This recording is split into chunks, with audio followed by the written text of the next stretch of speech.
Primero que hace el Señor para salvarnos es llamarnos externamente, pero después eso se convierte en un llamado interno, es decir, el Espíritu Santo habla a nuestras mentes, a nuestros corazones. Y luego de eso se lleva a cabo la conversión.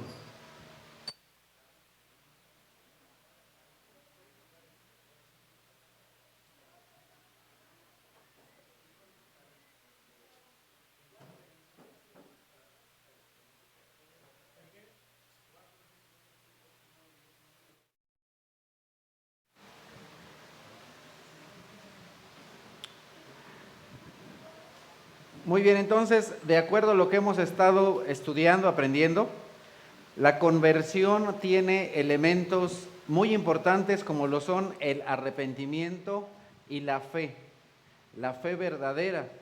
Si nosotros pusimos atención, el inicio del ministerio del Señor Jesús es un llamado al arrepentimiento y nuevamente al final de su ministerio terrenal hace un llamado al arrepentimiento y al perdón de pecados, de tal manera que la correcta predicación del Evangelio es la predicación del arrepentimiento y del perdón. No solo el perdón, sino ambos. Porque algunos de nosotros posiblemente como cristianos hemos hablado con muchas personas respecto del perdón, pero a veces creo yo que nos falta hablar del arrepentimiento.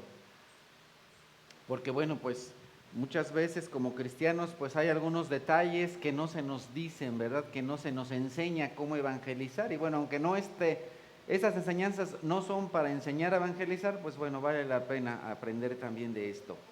También nosotros vimos que el Señor, antes de ser arrebatado al cielo, pues reitera, predicar el Evangelio del arrepentimiento y perdón de pecados. Entonces, así como el arrepentimiento, la fe verdadera, la fe salvadora se compone de elementos intelectuales, mentales, emocionales y también de voluntad que se convierte en actos. Y hemos estado desglosando esto. Como nosotros vimos, la parte más esencial de la fe es el conocimiento. Y decíamos la ocasión pasada que a veces se ve a la fe como ignorancia, ¿verdad? Pero hemos aprendido que no. Nosotros hemos puesto en claro que la fe tiene que ver con el conocimiento, no es un salto a lo desconocido, hacia lo oscuro. Nuestra fe en Cristo no es una fe ciega, sino una fe con conocimiento, con sustento histórico, el sustento de las obras de Cristo desde la creación y todas las obras de Cristo y de Dios Padre y del Espíritu Santo en la vida de cada persona que le ha aceptado como Señor, como Dios y como Salvador. La Escritura dice en la primera carta a los Tesalonicenses en el capítulo 4, ¿acaso no creemos que Jesús murió y resucitó? ¿Y por qué Pablo dice que cree que Jesús murió y resucitó? Porque él supo, se enteró. La Biblia no nos dice, pero posiblemente, casi seguramente era de los que estaban ahí entre la multitud gritando, crucifícale. Y posteriormente él supo, por boca de los apóstoles, todo lo que él enseñó y supo que estaba resucitado. Tan él supo que estuvo resucitado que se le apareció a él, ¿verdad? Continúa diciendo, así también Dios resucitará con Jesús a los que han muerto en unión con él. Nosotros creemos que Jesús murió y resucitó y por eso nosotros creemos que vamos a resucitar. Entonces nuestra fe en la resurrección es una fe con conocimiento. Romanos 10:17 dice la Escritura, así que la fe viene como resultado de oír el mensaje y el mensaje que se oye es la palabra de Cristo. Entonces, cuando Pablo nos habla, vamos a decir de manera resumida, si en resumen nos quiere hablar Pablo respecto de la fe, pues la fe viene por oír el Evangelio de Cristo. Entonces es imposible creer sin oír el mensaje, como también Isaías lo dijo, si ustedes recuerdan. Dice Isaías, ¿y cómo creerán de aquel de quien han oído? Benditos son los pies de aquellos que anuncian la palabra. Eso lo dijo Dios a través de Isaías y después Pablo lo vuelve a citar, lo retoma. Entonces, el conocimiento es el conocimiento del mensaje, de los hechos revelados respecto a la santidad de Dios, de la pena del pecado, de la identidad que nosotros tenemos con Cristo, de lo que Cristo ha hecho por los pecadores. Eso es la fe. Creemos porque conocemos lo que Dios ha hecho por nosotros. Creemos porque conocemos lo que Cristo hizo en una cruz. Entonces, la verdad de Cristo, y algo que es bien importante, a pesar de que el Señor Jesús, y lo he dicho un montón de veces, hace y enseña muchas cosas, en muchas ocasiones digo, bueno, ¿yo qué me puedo esperar si yo vienen aquí cada 8 días y algunos apenas vienen un mes, 2 meses, un año? Y bueno, pues no me puedo esperar que ya sean santos, super santos, ¿verdad? Porque todavía batallamos por el pecado e incluso tampoco es, bueno, espero, deseo, pero no tengo la seguridad de que todo lo que les digo aquí cada semana que los duermo se lo aprendan, ¿verdad? Porque el Señor Jesucristo enseñó, el mejor maestro, el maestro de maestros, enseñó a 12 hombres y muchas de las cosas que les dijo se le olvidaron. Por eso es que la Escritura nos dice que cuando se apareció con ellos, les reveló todo lo que se dice de él desde Moisés, todo lo dicho por los apóstoles, todo lo dicho por los profetas, todo lo dicho en la ley, todo lo dicho en los salmos, es decir, toda la Biblia entera que había hasta ese momento escrita, para que ellos supieran lo que se dice de él en las Escrituras. Y entonces cuando los discípulos se dan cuenta de todo lo que se dice de él en las Escrituras, ¿eso qué es lo que provoca en ellos? Afirma su fe. El Señor viene a afirmar su fe, y toda vez que ellos se dan cuenta todo lo que se dice de Jesús en las Escrituras y que Jesucristo es Dios, entonces ellos están dispuestos a dar su vida por él. Conforme les es revelada y les cae el 20 en su mente, en su corazón, entonces es que vienen dispuestos a dar su vida por el Evangelio, por la predicación del Evangelio. Entonces, nosotros no creemos por caprichos subjetivos, no creemos por alguna alucinación, sino que creemos por verdades, por las verdades históricas.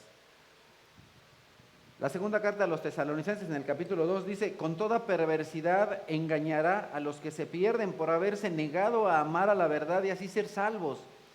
Por eso Dios permite que por el poder del engaño crean en la mentira, así serán condenados todos los que no creyeron en la verdad, sino que se deleitaron en el mal. Entonces, el Evangelio son verdades, la Biblia son verdades. Dios no trae a ninguna persona con engaños, Dios no trae a nadie con mentiras, Dios dice la verdad, Dios es siempre fiel, pero a las personas les encanta el engaño. En el libro de Jeremías y en el libro de Ezequiel nosotros encontramos que le dicen las personas del pueblo de Israel al profeta: deja de decirnos la verdad, deja de confrontarnos con el santo, mejor dinos halagos, dinos cosas bonitas, dinos pare de sufrir, dinos que las ventanas del cielo se van a abrir y nos va a dar bendición hasta que sobreabunde, pero no nos digas que estamos haciendo mal, no nos digamos que estamos pecando, no nos digan que dejemos los chupirules, ya no nos digas eso. Dinos que nos va a ir bien, que vamos a sacar puro 10 en la escuela, que nos van a dar un aumento de sueldo, porque es lo que nos gustan los profetas, que digan: yo profetizo en el nombre de Jesús que te va a sacar 10 en todas las materias. Eso que es lo que queremos oír, pero no nos digan que estamos pecando. Eso es lo que le decían a Jeremías, a Ezequiel. Pero Dios dice la verdad, el Señor dice la verdad y creemos en la verdad. Dice el Señor Jesús, y está escrito en Juan 8, ¿quién de ustedes me puede probar que soy culpable de pecado? ¿Quién? Si digo la verdad, ¿por qué no me creen? Entonces la fe verdadera está basada en verdades objetivas. La fe que no está basada en la verdad no es una fe verdadera. No es fe, es una alucín. El segundo componente de la fe, el primero dijimos que es el conocimiento y el siguiente es el consentimiento. Para la fe es necesario conocer, pero no es suficiente conocer. Conocer la verdad sin apropiarse de ella, conocer la verdad sin abrazarla, no funciona. Muchos predicadores, muchos estudiosos, muchos teólogos han comprendido un montón de verdades teológicas, un montón de verdades de las Escrituras, como el nacimiento virginal de Jesús, como la resurrección, pero a veces, aunque en su mente las entienden, eso no pasa a su corazón. Y entonces, tristemente, muchos estudiosos de la Biblia, no digo que todos, pero algunos, han rechazado la Biblia, han rechazado lo que dice. Muchas personas entienden las verdades del Evangelio, muchas personas entienden que son culpables, muchas personas entienden que Dios es santo, muchas personas tal vez entienden o conocen, tienen el conocimiento de que Cristo murió por los pecados, tienen ese conocimiento, pero no hay confianza, no hay confianza en Él. Entonces, la fe tiene no solamente la necesidad del conocimiento, sino también del consentimiento o de la aceptación. La aceptación. Tenemos que saber las verdades, pero también aceptar las verdades. Si tú sabes las verdades, yo he platicado con algunas personas que dicen, oye, lee la Biblia, y algunos, sobre todo en algunas carreras, y no las voy a mencionar, a veces hasta les hacen leer la Biblia y la leen, pero ¿y? Oye, la Biblia, sí ya la leí, pero no hay nada, no hay nada. La Escritura dice en Hebreos, en el capítulo 11, ahora bien, la fe es la garantía de lo que se espera, la certeza de lo que no se ve. Gracias a ella fueron aprobadas los antiguos. Entonces es importante porque aquí se nos dice que la fe es la certeza. Tener fe es tener certeza, tener fe es tener convicción, estar seguro de lo que crees. Entonces, se tiene una fe sobrenatural basada en hechos naturales, en hechos reales. Y entonces esa convicción, esa seguridad es producida por Dios respecto a las verdades que están en la Biblia, respecto a las verdades que Dios ha dicho a los hombres y que se han registrado. Y entonces el escritor de la carta a los Hebreos dice que la fe es la convicción de lo que no se ve, la certeza de lo que no se ve. Entonces yo estoy seguro, un ejemplo bien sencillo. Algunos de ustedes, a mis hijos, ¿cómo les...? Ahorita ya creo que no hemos hecho mucho eso, pero cuando eran más pequeños de pronto nos encantaba ir a un centro comercial aquí muy cerca con un hombre que no voy a mencionar, pero que los fines de semana dan muestras gratis. Y entonces a mis niños les encantaba ir a las muestras gratis, ¿verdad? Y es para los que son probes, así como Johnny Laboriel, y que quieren a dar la vuelta al niño y dicen, ¿y ahora qué le compro? Pues llévatelo a las muestras gratis. Porque pues es chido, ¿no? No se paga. Y entonces llevábamos con los niños y entonces viene la persona y te da un vasito, híjole, aquí ya tengo puros vasotes, pero te da un vasito así como los que pasamos hace un ratito, bien pequeñitos, y te dicen, oiga, toma una pruebe este cereal. Y entonces agarras y lo pruebas. ¿Y qué tal? Qué rico. Y después vienen por acá y dice, oiga, prueba estas gomitas. Y entonces la verdad dice, qué rico. Y pruebas, ¿verdad? Y entonces dicen, oiga, mire, tómese este juguito. Tómese este juguito, pero te dan un vaso chiquito, ¿no?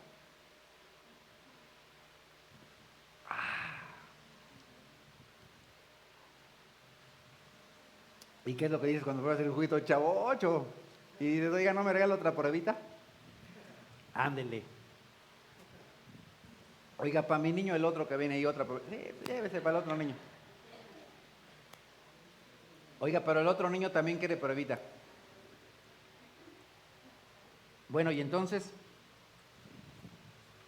¿qué es lo que hacemos después de que nos dan la pruebita el cereal no nos gustó, pero del juguito? ¿Qué es lo que haces? Lo compras, dices, me lo llevo. Porque para eso son las pruebas, porque las pruebas no pienses que nada más es para los gorrones como yo que van ahí a las pruebitas, no. La pruebita tiene el propósito de que agarres y dices, me lo llevo, oiga, y son 2 por 1, no, pues deme 4 y te lo llevas. Pero ¿por qué te llevas ese juguito? En base a una prueba. Una prueba. Lo que nosotros tenemos en la Biblia son pruebas, son probaditas. Por eso es que yo en más de una ocasión les he dicho que la Biblia no es el todo de Dios. La Biblia es una probadita. Y mucho de lo que nosotros hacemos y vemos de las cosas maravillosas y hermosas que Dios hace en esta tierra son eso, son unas probaditas. Y entonces, ¿por qué te llevas el jugo? Porque la probadita está buena. Y ahora la pregunta es, oye, no te lleves ese jugo. ¿Quién te garantiza qué te garantiza que los 4 galones de jugo están buenos? La prueba. Oye, pero no te has tomado los 3 punto y tantos litros, bueno, el galón, no te has tomado todo el galón de jugo. ¿Cómo sabes que todo el galón está bueno? Por la prueba.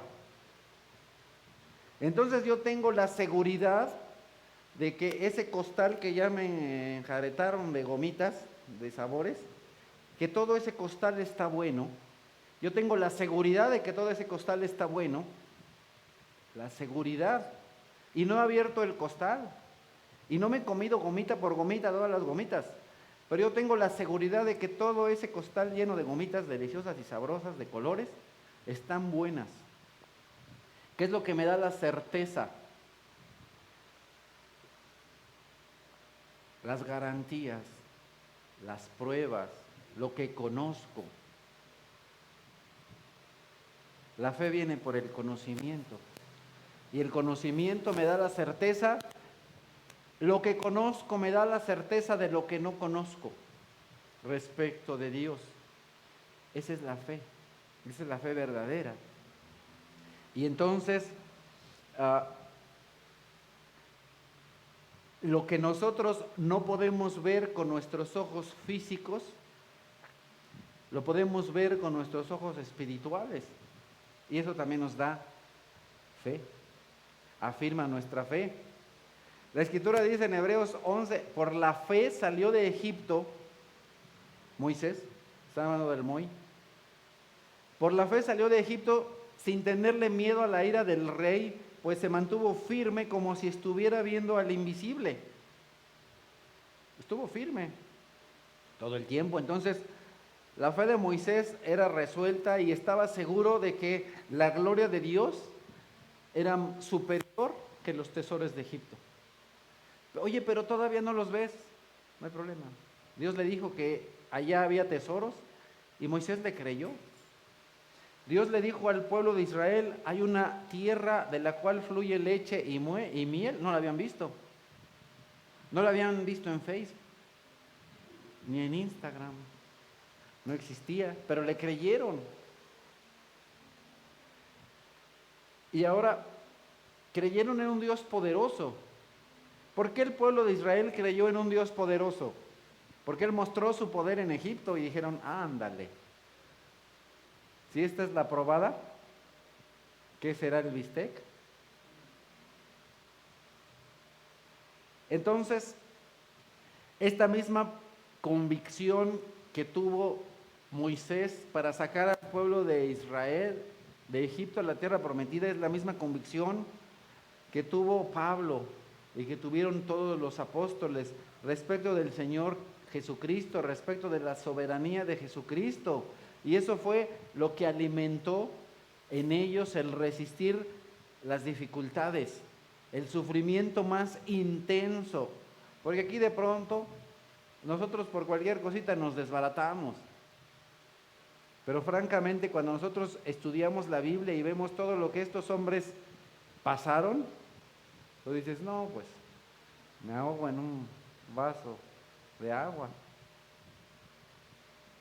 Aguanto poco. ¿Por qué? Porque a veces nuestro soportar es poco. Porque nuestra fe es poca.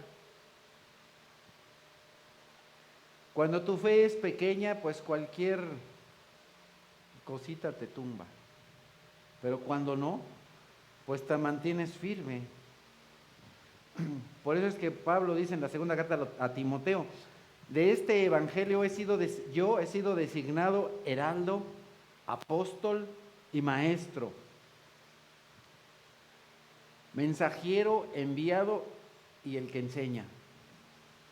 Por este motivo padezco estos sufrimientos, pero no me avergüenzo porque sé en quién he creído y estoy seguro,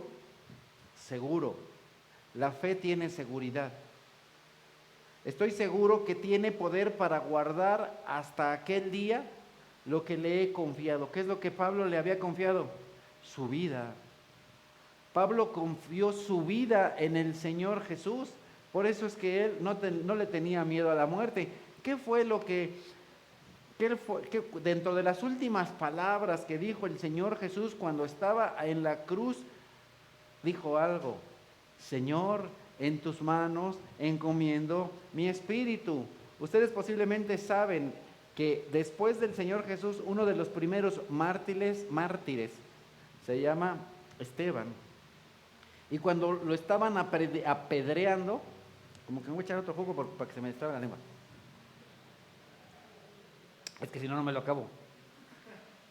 Cuando lo estaban apedreando, ¿qué fue lo que dijo? Ay, malditos cochinos, que se mueren. No. Lo que dijo fue: Señor, en tus manos encomiendo mi espíritu. Porque él sabía que aunque lo desbarataran a pedradas en este mundo, e inmediatamente él dijo: veo la gloria del Señor. ¿Y sabes qué? Muchas veces en esta tierra no vemos la gloria del Señor porque no aguantamos presión, que no aguantamos candela. ¿Cómo vas a ver la gloria de Dios si no quieres aguantar las pedradas? ¿Cómo? Dios no es glorificado en tu vida.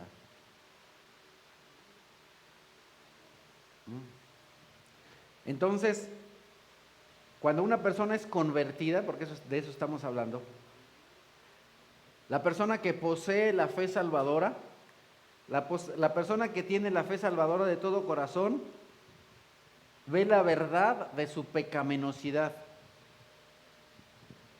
Ve la verdad de su pecaminosidad y no es como Adán, ¿no? Que dice, Señor, la mujer que tú me diste. Es decir, tú tienes la culpa y la mujer tiene la culpa. Pero tampoco como Eva, la serpiente tuvo la culpa. Eso es lo clásico del hombre. Todos tienen la culpa, menos yo. No. La persona que tiene la fe verdadera dice: yo tengo la culpa. Yo.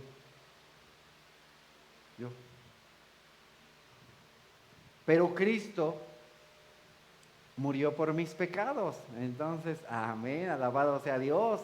El culpable soy yo, pero el que pagó fue Él.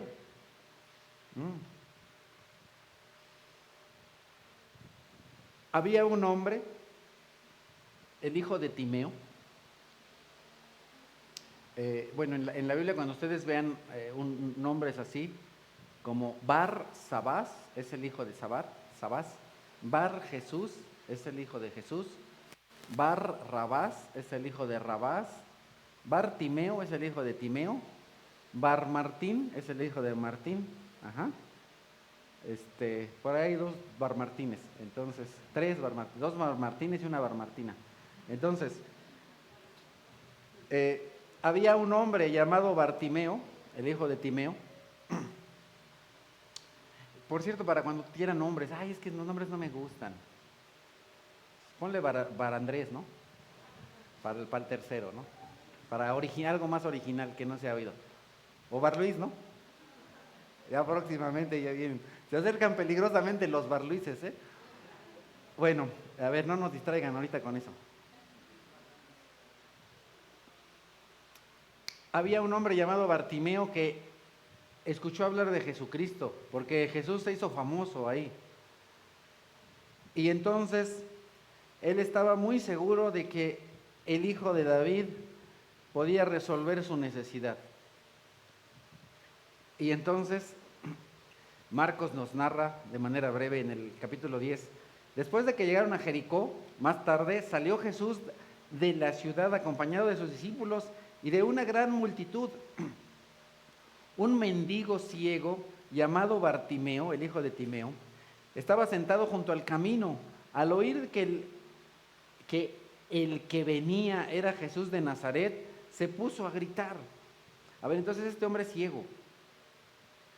Él no veía nada, pero él solamente oía. Hay Jesús, hay un Jesús, y Jesús por acá y Jesús por allá. Se puso a gritar: Jesús, hijo de David, ten compasión de mí. Muchos le decían: cállate, cállate, cállate, que te calles. Porque así dicen en el pueblo, ¿no? O también le decían: ahora tú, cállense. Nada más que lo decían en hebreo, ¿verdad? Yo lo estoy diciendo así como en mi pueblo, pero allá en ese pueblo lo decían en hebreo.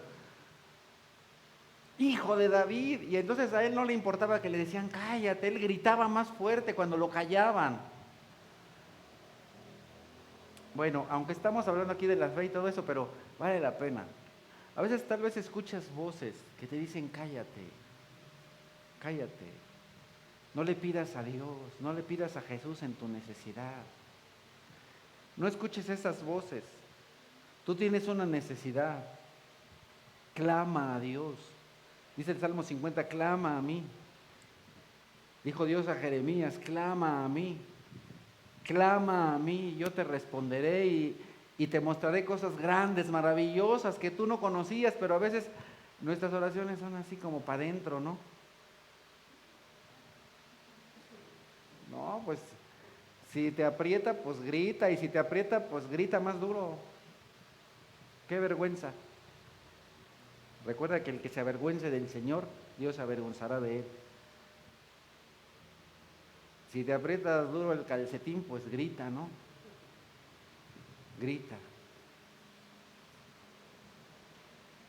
Hijo de David, ten compasión de mí. Jesús se detuvo y dijo, llámenlo. Así que llamaron al ciego. Pero pues obviamente hasta que no le dijeron ven, pues no, ¿verdad? ¿Que no ven que estoy ciego? No le tenían que hacer así, le tenían que decir ven, ven. Ánimo, le dijeron. Ánimo, pariente, levántate, levántate, te llama. Él, arrojando la capa, dio un salto y se acercó a Jesús. Rabí, quiero ver. Eso es importante. El Señor también, yo creo que este día y cada día te pregunta, ¿qué quieres que haga por ti? ¿Qué quieres que haga en tu vida, en tu matrimonio, en tu relación con tus hijos, con tus padres, en el trabajo, con tu esposo, tu esposa, con tus hermanos? ¿Qué quieres que haga por ti? Quiero ver. El Señor sabe lo que necesitamos, pero a Él le gusta, quiere escuchar de nuestros labios, de nuestra boca, a veces con gritos. Y entonces el Señor le dice, puedes irte, tu fe te ha sanado. No tenemos porque no pedimos, y cuando pedimos, pedimos mal. Ten fe. Al momento recobró la vista y empezó a seguir a Jesús por el camino. Ahora sí ya veo por dónde va, pues ahí voy. Del mismo modo, el creyente recién despertado, cuando se le ha quitado la ceguera espiritual, cuando se le ha quitado la ceguera en la mente, en el corazón, acude al Señor Jesús, entendiendo, sabiendo, convencido de que Dios es omnipotente, de que esa miseria en la que estaba, solamente en Cristo, solamente en Él, la salvación se encuentra en Él. Él es camino, la verdad. Bueno, yo no canto, por eso no estoy acá, ¿verdad?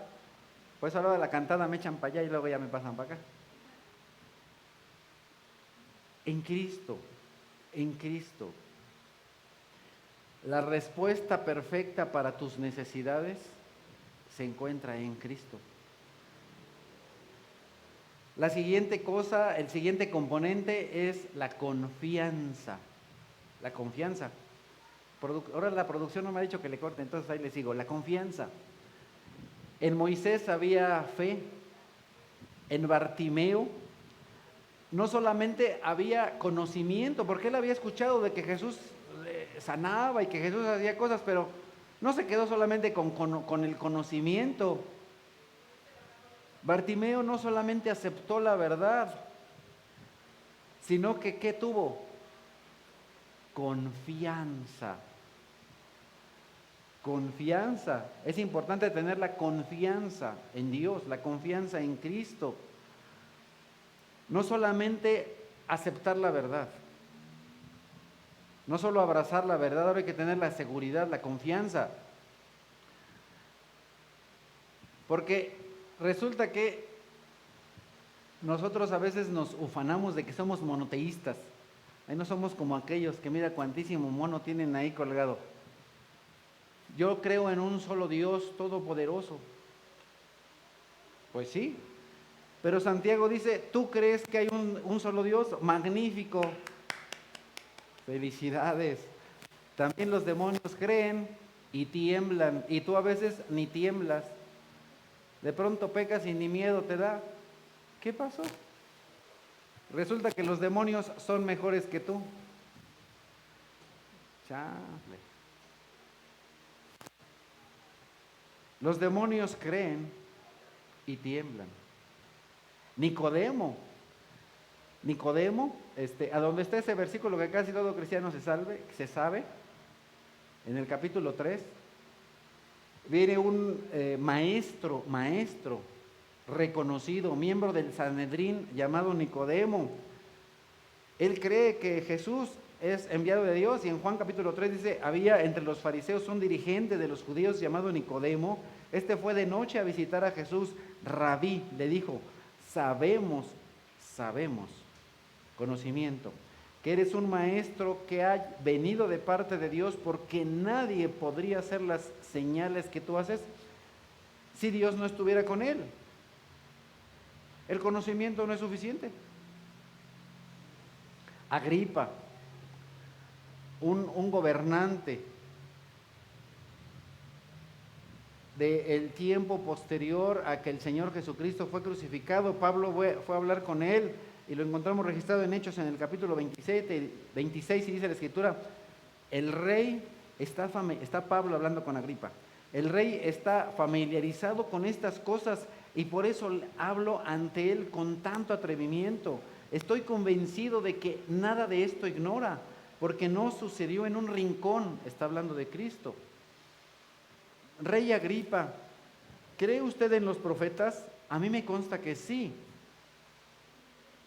Y entonces llega un momento en el que Agripa le dice, un poco más y me convences de hacerme cristiano. Es decir, tenía el conocimiento del Antiguo Testamento. Y conocer no es suficiente. Conocer no te salva. Judas, el traidor, estaba convencido de que Jesús era el Cristo, por eso lo seguía, porque él dice, ya llegó el Cristo, ahora sí, me van a hacer embajador y me van a mandar allá por Sinaloa para que me toque una buena porción. Ah, no, ¿verdad? Porque ese Judas era así, andaba detrás del billete, quería su hueso. Él estaba seguro de que Jesús era el Cristo y quería tener un hueso ahí en el gabinete.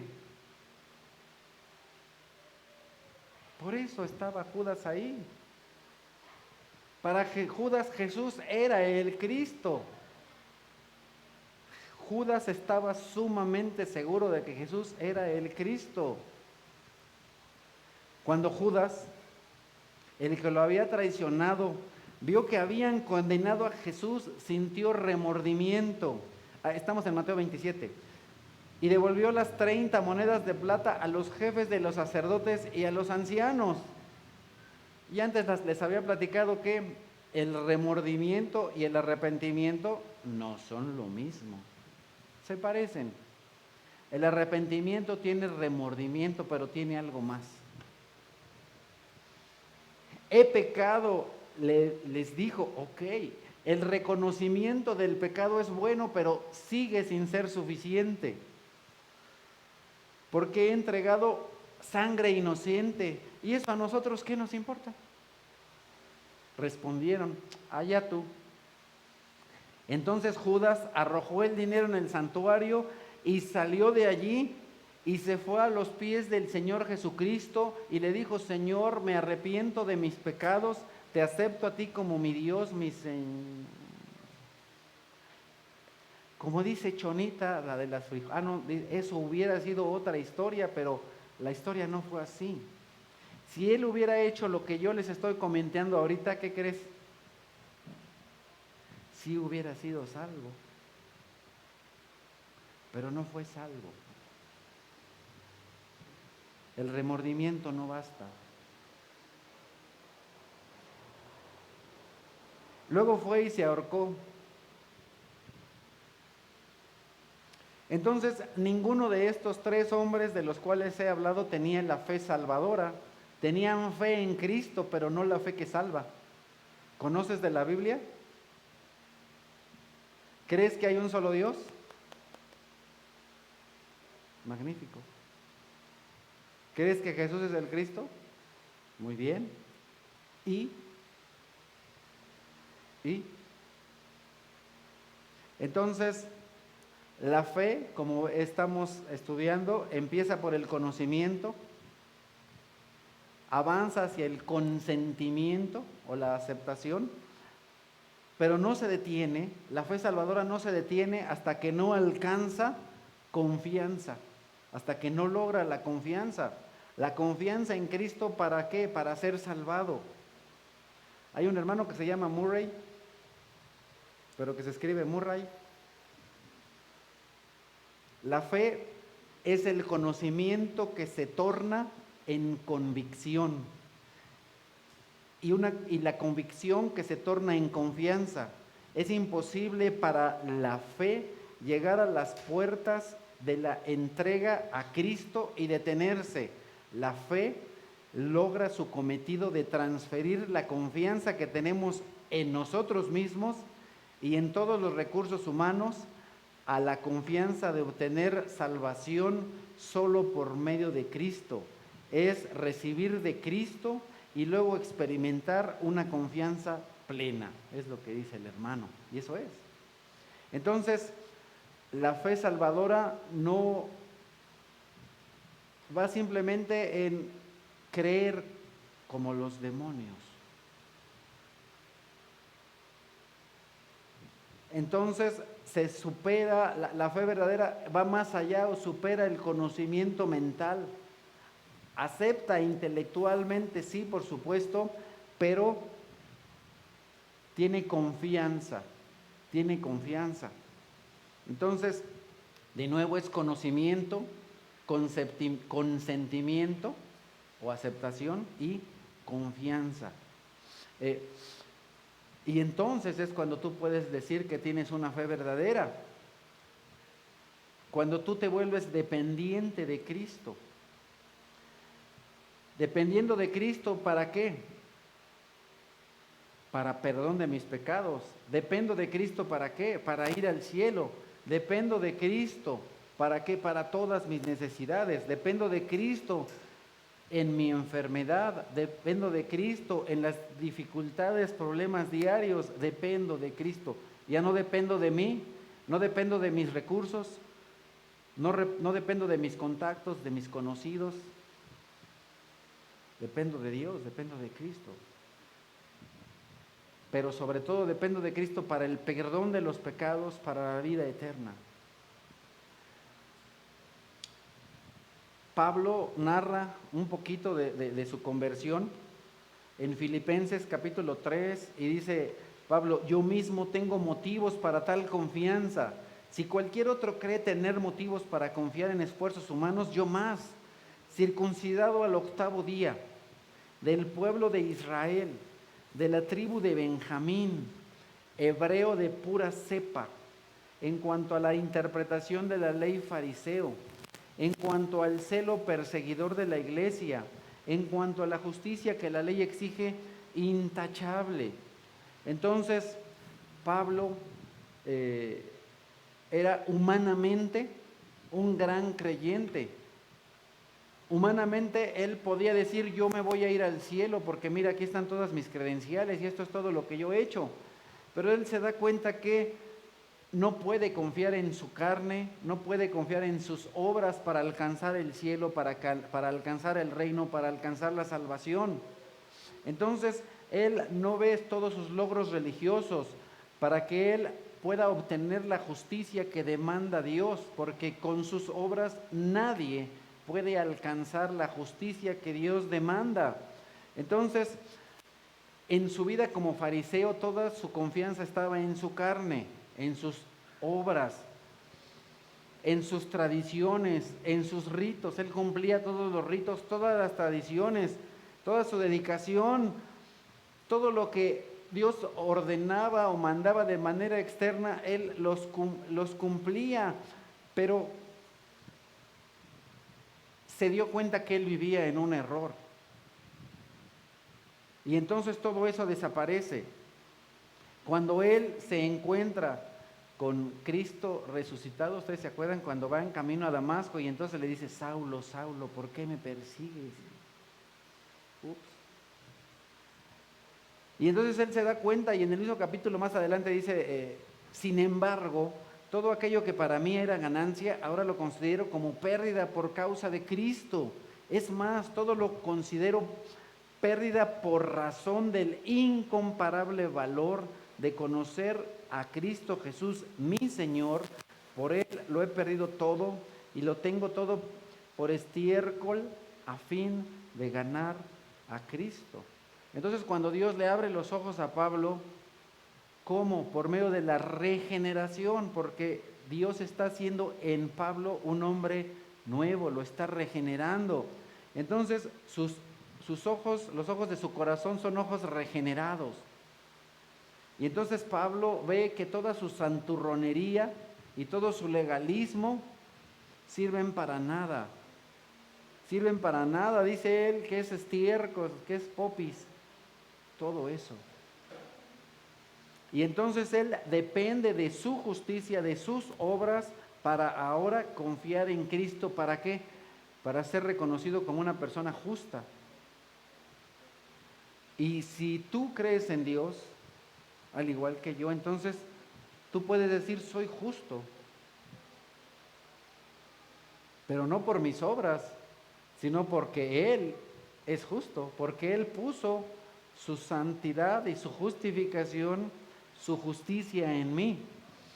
Entonces, la persona que tiene la fe salvadora confía en Cristo para ser justificado, para ser reconocido como justo delante de Dios. Y ahora no solamente reconoce que por medio de Cristo es justificado, sino también ve en Jesús un tesoro, un tesoro. Y entonces está dispuesto a perderlo todo con tal de ganarlo a Él. ¿Se acuerdan que hablamos de eso en la ocasión pasada? Que Jesús pone 2 ejemplos respecto de tesoros, ¿verdad? Que cuando encuentra ese tesoro, todo lo demás pierde valor, es opacado y va detrás de ese tesoro. Y ese tesoro, el tesoro incomparable, es Jesús. Y entonces tú y yo debemos ver a Jesús como un tesoro incomparable, infinitamente y eternamente valioso. Y entonces la persona que es regenerada es como estos ejemplos que dio el Señor Jesucristo. Deja todo, o lo vende todo, o lo da todo, o lo entrega todo a cambio de Cristo, a cambio de recibir al Señor. Y entonces todo aquello que le gustaba, todo aquello que le agradaba, ya lo ve como con desprecio. Y ahora se aferra a Cristo, se aferra al Señor. Entonces, ahora es importante también entender y saber que Cristo, el amor a Cristo no solamente debe ser por el temor al castigo.